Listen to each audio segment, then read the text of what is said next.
Xenophobia, the fear of the foreign, has been prevalent throughout history. In this video, I will convey and recapitulate this subject and intertwine it with another matter, which will be fetishization or exoticism. I will explore different mediums in order to show how these two matters go hand in hand. Many of these sources will include historical and modern films, pop culture, and other texts. I will introduce Get Out, which is a horror film directed by Jordan Peele. This film not only represents the objectification of black people, particularly black men, but it also shows how both matters of xenophobia and fetishization can go hand in hand. The concept of objectifying a certain race or ethnicity in general is a form of xenophobia and alienating, which is exactly what the main character, Chris's girlfriend's family, was doing.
You ready? In this scene, Chris ends up finding a box of his girlfriend's pictures, which ends up being multiple images of her and what seems to be other partners who are all black.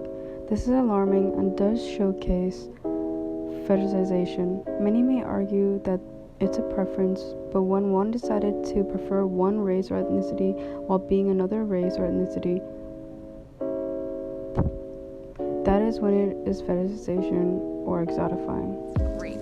Gordon loves Tiger. Oh, best I've ever seen, ever. Hands down.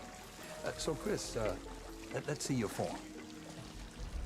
This is Nielsen and Elisa. Hey, how you doing? So, how handsome is he?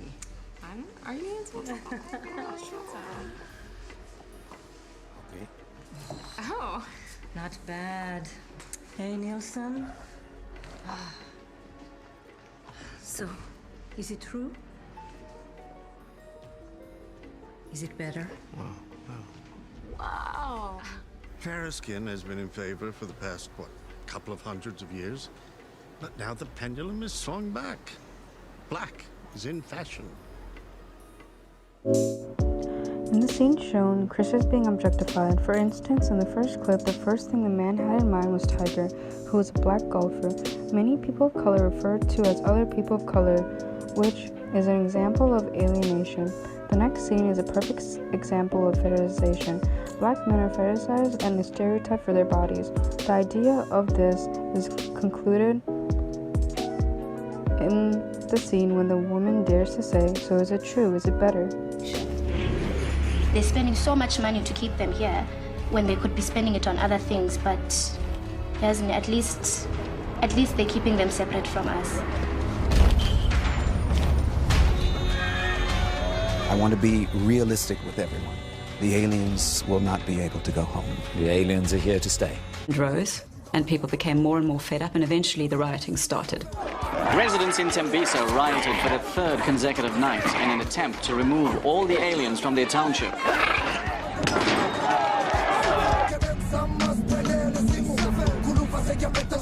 And I think they must fix that ship and they must go. Virus, kaya selectiva virus, ne? Neri aliens item. They must just go. I don't know where they go, and they must just go here. If they were from another country, we might understand, but they're not even from this planet yet. The government having forced a nationwide curfew. The aliens, prawns, they take my wife away. The derogatory term prawn is used for the alien, and obviously it implies something that is a bottom feeder that scavenges the leftovers. I mean, you can't say they don't look like that. That's what they look like, right? They look like prawns. And we believe that this is going to be undertaken successfully.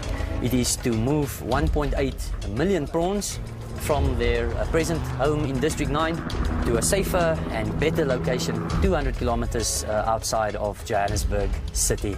We've built a nice new facility where the prawn can go, he can be comfortable, he can stay there. The people of Johannesburg and of South Africa are going to live happily and safely knowing that that prawn is very far away. Legality that MNU is using to evict the aliens is simply a whitewash. District 9 is a sci-fi film where aliens have landed on Earth in order to seek refuge from their dying planet, but the people do not want them there. The scenes that I have cut and combined all showcase how the aliens were treated, which, if one thinks critically, can be applied to the same treatment that refugees face. They are dehumanized and even had slurs made up for them. The aliens were not viewed as individuals, which can be examples of xenophobia, as that is the same view that xenophobic people have. What's special about the location is that Johannesburg during apartheid was the place of relocation for 4 million black people. Xenophobia against Muslims have been prevalent after 9/11, but in present day, after COVID, xenophobia against East Asians have increased as well. In the next set of clips, I want to showcase the history of xenophobia against East Asians, but also the increased fetishization of East Asians as well.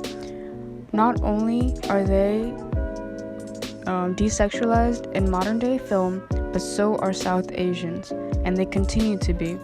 In media, Asian women continue to be sexualized, while Asian men are portrayed as weak and desexualized. Racism is a virus. One of the things I think about as an Asian American historian is how tragically this is not new. In the 1860s and 1870s and 1880s, Chinese in the United States were blamed then for outbreaks of smallpox. In the early 1900s, newly arrived Japanese migrants were targeted for the outbreak of bubonic plague. And I think about the history of U.S. colonialism in the Philippines and how Filipino bodies were referred to as incubators of leprosy. So this is a very long history of how outbreaks of disease have been directly connected to anti-Asian sentiment. And we will very easily defeat the China virus. That's what's happening. We're doing a great job relative to other countries on the coronavirus. You know how many names we have? Like 22 different names. I call it the China virus. The president has held China accountable for covering up the China virus and allowing it to spread death and economic destruction in America and around the world. My mother kept a diary from the day that she married. It's kind of heart-wrenching. She starts out with all this hopefulness, finding the love of her life and looking forward to having a family. 9 months later, they find themselves imprisoned. They were removed to the Tanfran racetrack, which was a temporary detention facility. If you had 1/16 Japanese blood, even if you were a baby in an orphanage, you were put in an orphanage in one of the camps. This was based on race.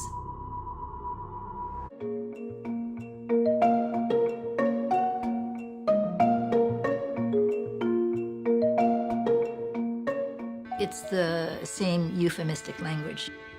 It's the prison. A prison with electronic gates, with guards with guns and cells.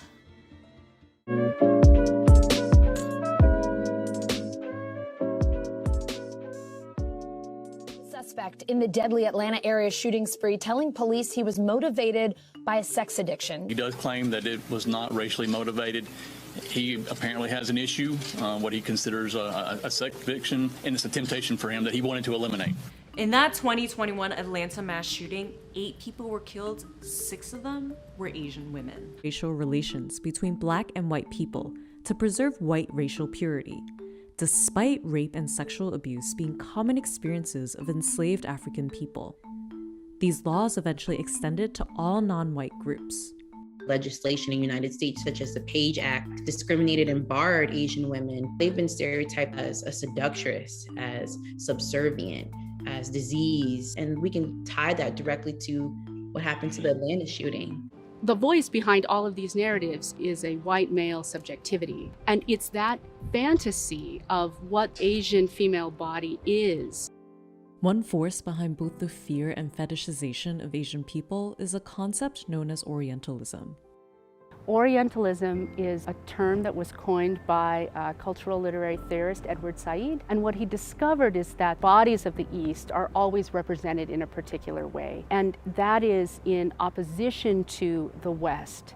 If the West is strong, then the East is weak. If the West is rational, the East is irrational. If the West is masculine, then the East is feminine. If we understand the East as already being feminine, then we see a masculine body as feminine, and we see a feminine body as kind of uber feminine, hyper feminine. While Asian women are sexualized, Asian men are often desexualized in film. On the xenophobic term, East Asians are often stereotyped as a foreign exchange student or sidekick, while the main white character is seen as a savior or enlightener. South Asians in films are stereotyped in a racial demeanor such as being weird or non-westernized or oppressed or being used as terrorist jokes. His name is Long Duck Dong. I gotta sleep under some Chinaman named after a duck stork. Cinema is full of Asian male characters who have been stereotyped and belittled, their foreignness frequently treated as the butt of the joke. You gonna on me? Nobody's gonna on you! We're on your side! I hate Godzilla! While today we've at last moved beyond the regressive idea that an accent is a funny joke, so Grandpa's hyena don't get disturbed. Hernia! the stereotypical Asian male character might be nerdy, weak, or effeminate, especially in contrast to hyper-masculine white male characters. He's typically reduced to a marginal role, like sidekick to a white guy. You fool, you rating-oriented idiot! Mysterious martial arts master. Or cartoonish villain. A overwhelming number of these characters have no romantic relationship in sight. If Bruce Banner's driving a rental car and turns into the Hulk, do you think he's covered, or does he need to add the Hulk as an additional driver? It's taken a long time for these guys to break the usual stereotype of IT nerd, doctor, terrorist, or cab drivers.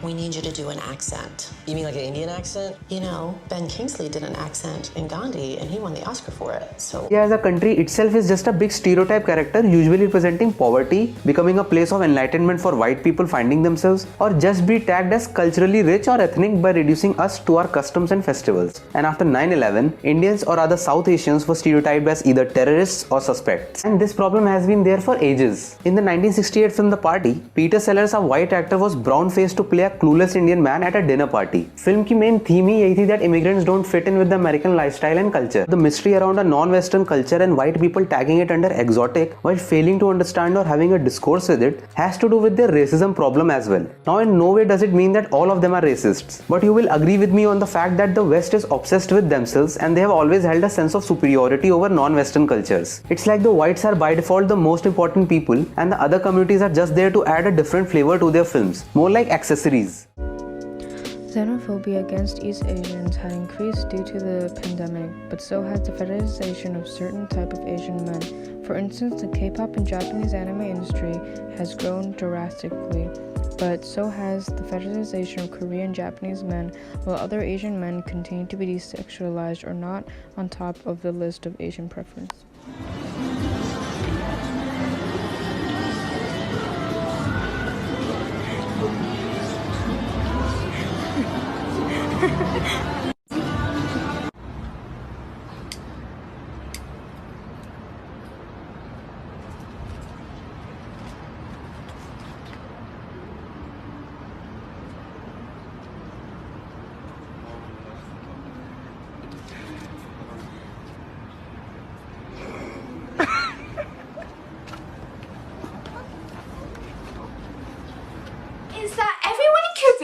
will love me because I look so different and I'm white. All the Asian men are actually going to worship me when I go. Like the minute I step off the plane, everyone's going to bow down to me and worship me. I mean, when I become a K-pop idol, I won't even have to audition because everyone will love me anyway because I'm white and I look really different.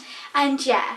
I want to take a moment and step back and look back at the desexualization or stereotypes that South Asians face, and just to convey the hypocrisy that Western world has, that they end up stealing cultures yet continue to belittle our culture.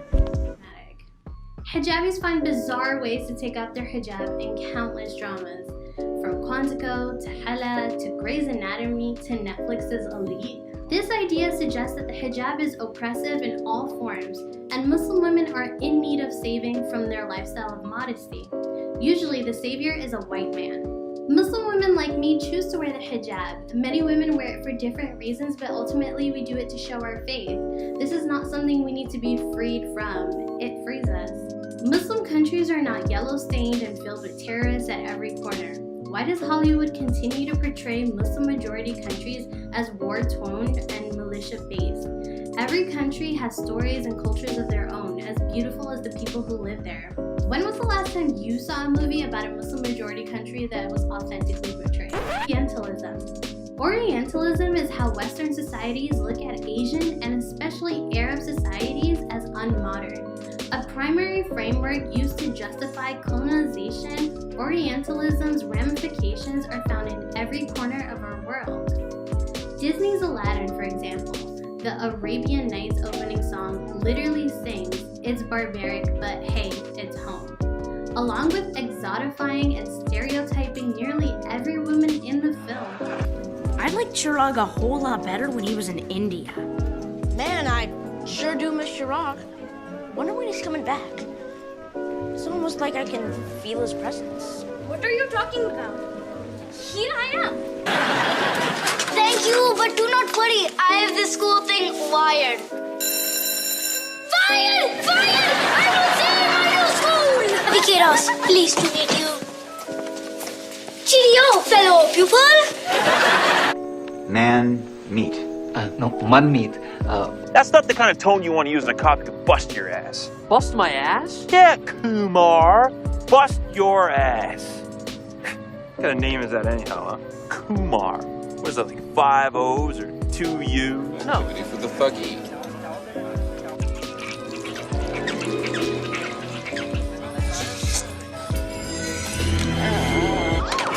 I am the god Ganesh. This wedding angers me. All will die unless it is. Fuck off. Later, Chain the Virgin.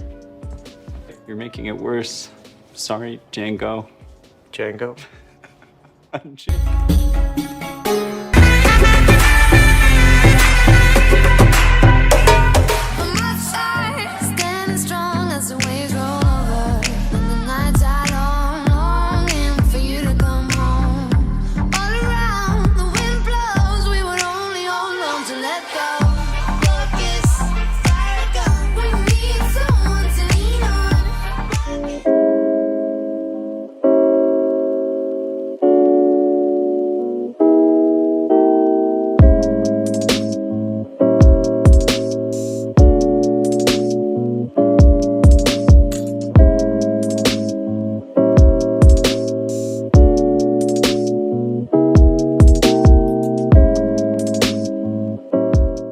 Xenophobia and fetishization has been prevalent throughout history, and it continues to increase. They both go hand in hand, since fetishizing people for their ethnicity or their race is a term of objectifying them, which is also a form of discrimination. Xenophobia and fetishization both go hand in hand.